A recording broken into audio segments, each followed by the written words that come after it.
आज नरक चतुर्दशी है।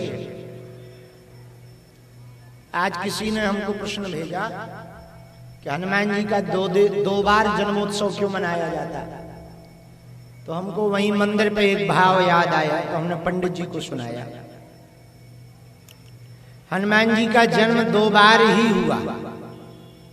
सबका तो 1 बार होता है, हनुमान जी का 2 बार हुआ।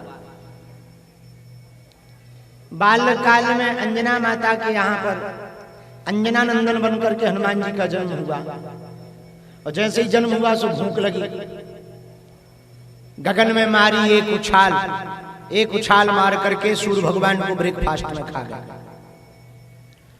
दूसरा जन्म हुआ जब लंका हनुमान जी गए, माता जानकी जी ने कहा तुम दूत बनकर आए हो, आज से हमारे पूत बनकर के रहोगे।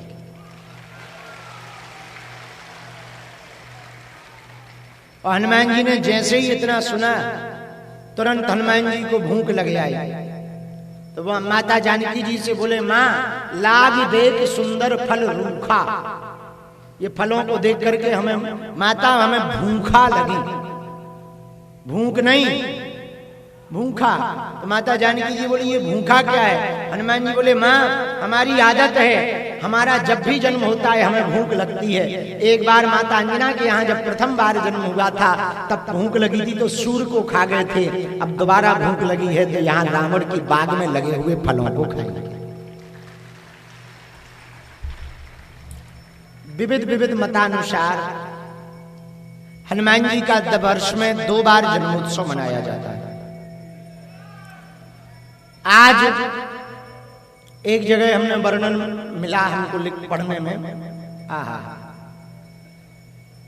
एक संत कहते थे कि नरक चतुर्दशी दीपावली के एक दिन पूर्व का वो दिन है जब माता जानकी जी ने हनुमान जी को वरदान दिया था कि तुम अजर हो जाओ, अमर हो जाओ, गुण निधि हो जाओ, सकल गुण निधान हो जाओ, राम जी तुमसे बहुत प्रेम करें और तुम दूत बनकर आए हो, पूत बनकर के रहो।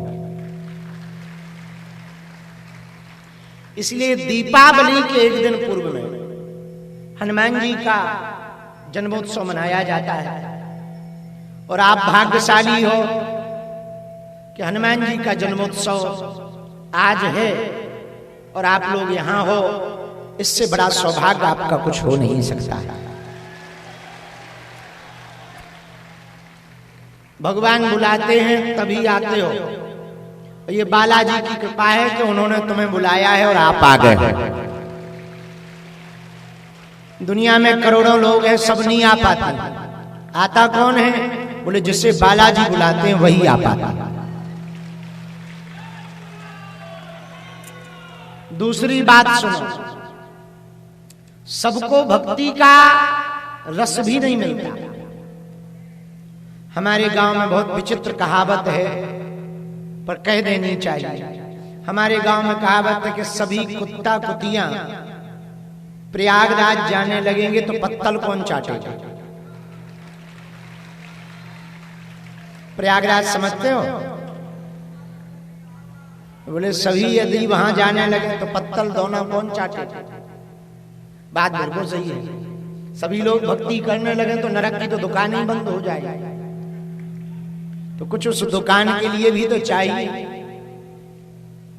जो भक्ति का, संतों का, महंतों का, भक्तों का, धाम का, हनुमान जी का नाम बदनाम कर रहे, उल्टा सीधा बोल रहे, समझ जाना जो दूसरी दुकान वाले।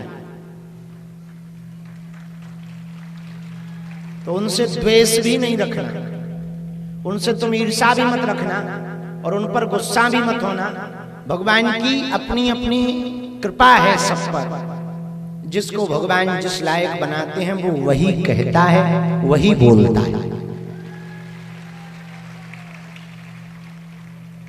हमारा उद्देश्य तो एकमात्र है, आपको दरबारों में भटकना ना पड़े, आपको दर दर ना भटकना पड़े, आपको तांत्रिक मांत्रिकों के चक्कर में ना पड़ना पड़े। आपके सदा सदा के लिए हनुमान जी हो जाएं और हनुमान जी तुम्हारे हो जाएं। हमारा तो एकमात्र उद्देश्य है इसी जन्म में जो जन्म आपको प्राप्त हुआ है इसी जन्म में आपको हनुमान जी की परम भक्ति की प्राप्ति हो जाए, ताकि आपको संपूर्ण जीवन भर आपकी आने वाली पीढ़ियों को किसी गुरुओं के चक्कर में भी ना पड़ना पड़े, सब हनुमान जी के भगत बनते जाओ।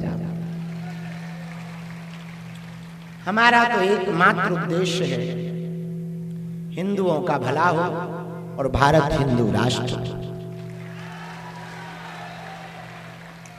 हमारा तो एकमात्र उद्देश्य है। तो मैं हनुमान जी, देखो हम सब हनुमान जी के चरणों में माथ रखते हैं, हनुमान जी के चरणों में माथ रखें तो एक कृपा हनुमान जी तुम सब पर कर दें कि वो अपना हाथ तुम्हारे माथ पर रख दें।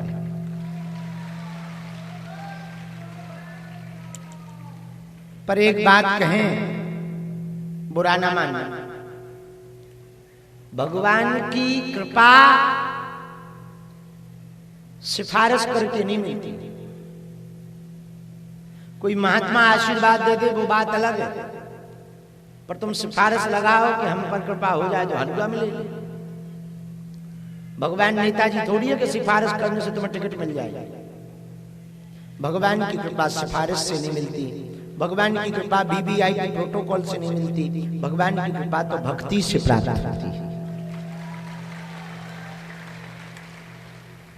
बीच में हम जरूर बिगड़ गए थे, ज्यादा नहीं 7-8 महीने के, बहुत वीआईपी वीवीआईपी प्रोटोकॉल धाम पर बढ़ गए थे। नवरात्रि के एक दिन पूर्व हमने प्रण ले लिया। तुमने बैनर देखे होंगे धाम में, जगह जगह हमने बैनर भी ठुकवा दिया, वीआईपी वीवीआईपी सिफारिश करके आओगे हलवा ना पाओगे, भगत बन करके आओगे तो हनुमान जी की कृपा पा जाओगे। क्यों? जरा इको इफेक्ट कम करो। पूछो क्यों? जोर से पूछो। सुनो, अमीरों को तो बहुत से गुरुजी पैसा चढ़ाएंगे, कोई भी गुरुजी आशीर्वाद दे देगा। उनका कौन है जो किराया और नहीं लेके आ पाते? उनका कौन है जो बड़ी बड़ी गाड़ियों से नहीं आ पाते? उनका कौन है जो एसी में नहीं रहते? उनका कौन है जो बड़े कद पद पे नहीं बैठे? उनका कौन है जिन्हें परिवार ने छोड़ दिया? उनका कौन है जिनकी दुनिया हंसी कर रहा? उनके तो बालाजी ही हैं। भाई एक आध जगह तो गरीबों के लिए होनी चाहिए, और बालाजी यहाँ तो बहुत। देखो कलयुग में हनुमान जी 3 जगह बालाजी के रूप में बैठे। कहां कहां बैठे बताओ? हैं?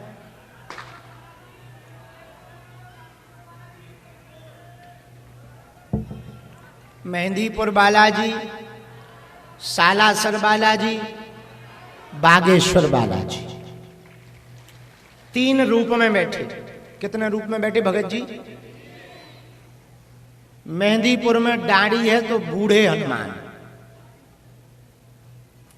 सालासर में मूंछ है जवान हनुमान, बागेश्वर धाम पे छोटे हैं सो बाल हनुमान।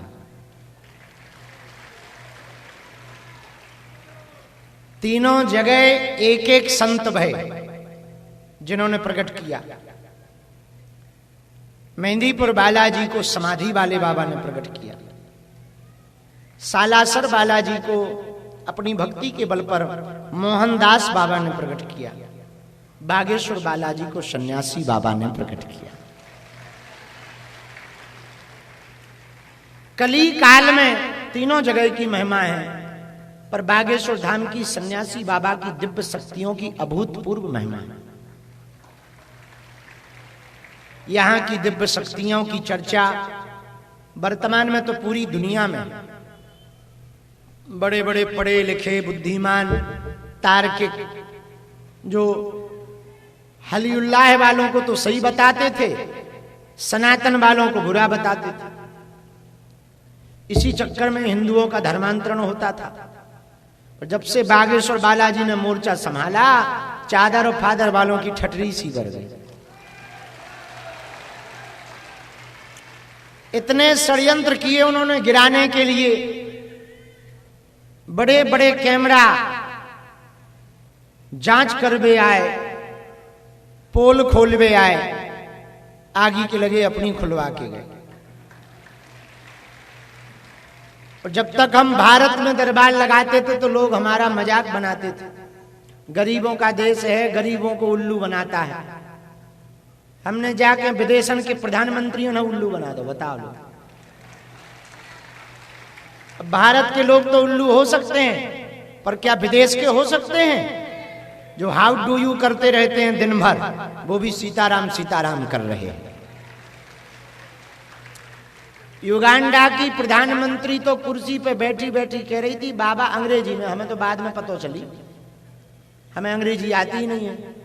क्या गजब की बात है कि बताओ हमें अंग्रेजी नहीं आती पर 12 देश नापे आए हैं। क्या सीखे? हलवा बुढ़ापे में अंग्रेजी सीखे, अब नहीं सीखना है बाहर में। अब तो अंग्रेजों से कहेंगे हिंदी सीखो। तुम्हें हमारे प्रवचन सुनना है, आशीर्वाद लेना है, आनंद लेना है, जीवन को मस्ती में जीना है, तो अंग्रेज कहेंगे yes you come in please. हम ऐसे ही कहेंगे, इतने में ही काम चलेगा। उनसे कहेंगे हिंदी सीख। तो बैठो तुम, बीच में ना उठो। तो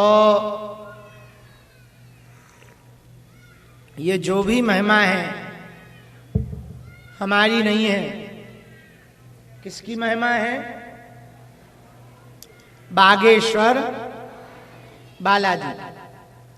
पर्चा बने ना बने, आपकी बात हमसे हो ना हो, मुलाकात हो ना हो, जरूरी नहीं है। आपने नारियल बांधा, परिक्रमा लगाई, पेशी शुरू करो, जाओ सेना पहुंच जाए।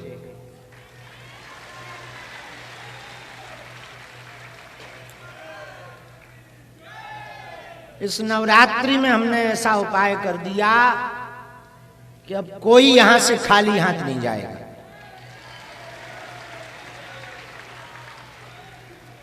और हर गुरुवार को हम स्वयं मंदिर पर बैठ करके भभूति बांटकर, और जो हमारे गुरु परंपरा की चूरन चटनी है, समझ जाओ, उन शक्तियों का आवाहन करके, ये बात बतानी नहीं चाहिए पर बताते हैं। हमारे सन्यासी बाबा के पास में 46,000 सेना है। कितनी? 46,000, 46। उतने लोगों को भोजन तो नहीं हम दे पाते। पूरी की पूरी सेना धाम परिक्षेत्र में अदृश्य रूप में विचरण करती है।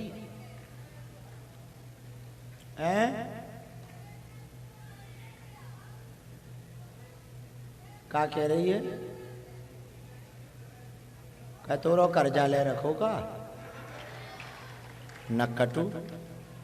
क्या बता रहे थे हम? भूल और गए। क्या बोल रहे थे हम? हाँ,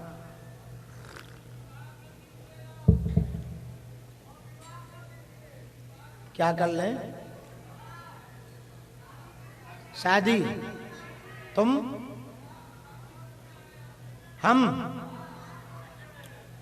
हाँ, तुम्हें बड़ी दिक्कत है। चुप रहो।